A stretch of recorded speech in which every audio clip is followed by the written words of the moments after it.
Hi అండి, అందరికీ నమస్కారం. నా పేరు Swarpa. Welcome to my channel. ఈరోజు మన ఛానల్లో ఎన్నో ప్రయోజనాలున్న కంద పులుసు చూపిస్తున్నాను. వీడియోలోకి వెళ్దాం.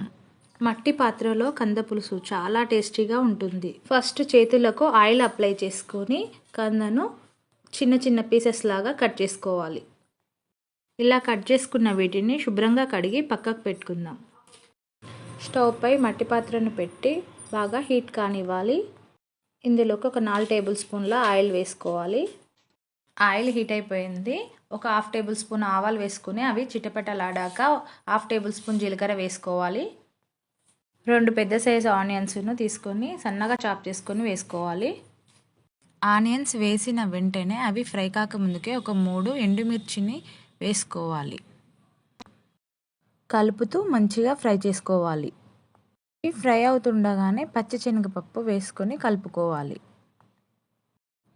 ఆనియన్స్ మంచిగా ఫ్రై అయిపోయాయి. ఇప్పుడు ఒక 2 పెద్ద సైజు టమాటాలను చిన్నగా చాప్ చేసుకొని వేసుకోవాలి.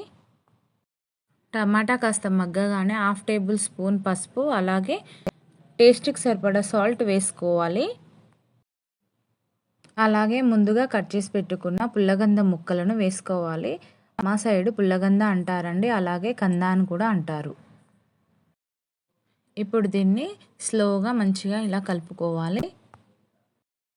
ఇలా మంచిగా కలిపిన తర్వాత దీనిపై కాసేపు మూత పెట్టి ఈ పుల్లగందలను మగ్గనిద్దాం. ఈ పుల్లగందలు మగ్గిపోయి ఉంటాయి. ఇప్పుడు మూత తీసి చూద్దాం. చూడండి, చక్కగా మగ్గిపోయాయి. ఇప్పుడు ఇందులోకి red chilli powder 2 table spoons దాకా వేసుకోవాలి. మా తెలంగాణ సైడ్ అయితే ఈ పుల్లగంద పులుసును చాలా ఇష్టంగా తింటారు. మేమైతే కొంచెం కారంగానే తింటామండి. మంచిగా కలుపుకుంటూ ఫ్రై చేసుకోవాలి.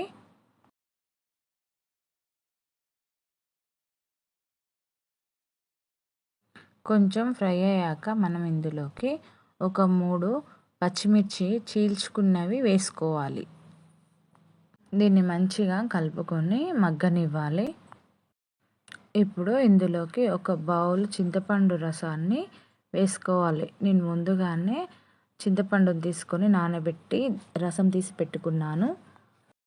అలాగే ఇందులోకి మరికొన్ని వాటర్ వేసుకొని మంచిగా కలుపుకోవాలి. ఇప్పుడు దీన్ని కొంచెం మసలనిద్దాం.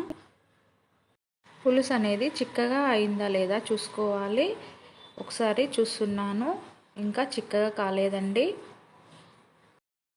ఇంకా కొంచెం సేపు అలాగే మసలనిద్దాం. 1/2 టేబుల్ స్పూన్ బెల్లం కూడా వేసుకోవాలి. టేస్ట్ అనేది చాలా కమ్మగా వస్తుంది. ఇందులోకి డ్రై రోస్ట్ చేసుకున్న జీలకర్ర ఆవాలను కొంచెం మెత్తగా ఇలా అనుకొని మసులుతున్న సూప్లో వేసుకోవాలి. వేయించిన ఆవాల స్మెల్ అనేది సూప్కి పట్టి చాలా టేస్టీగా ఉంటుంది. అరోమా అనేది చాలా టేస్టీగా ఉంటుంది. ఇక ఫైనల్గా కొత్తిమీర వేసుకొని దించేయడమే.